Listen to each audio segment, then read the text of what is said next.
Ready to order your favorite food with ease? Let's learn how to download the Uber Eats app on your iPhone. Hi, I'm Siok from Online Help Guide, and in this video, I will show you how to download the Uber Eats app on your iPhone. So let's get started. First, open the App Store. Tap the search icon at the bottom right corner of the screen.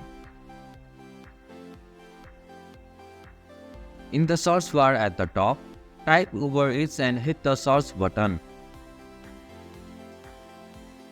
In the search results, you should see Uber Eats app listed usually at the top.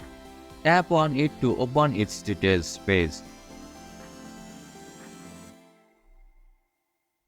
On the app's details page, you will see a button that says Get or shows a cloud icon with an arrow. Tap on it.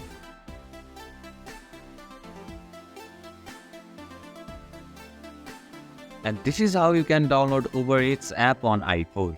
Thank you for watching Online Help Guide. Hope this video was helpful. If it was, then hit the like button and comment down if you have any questions or feedback. Also, if you are new to our channel, please subscribe and hit the bell icon so that you don't miss our upcoming videos.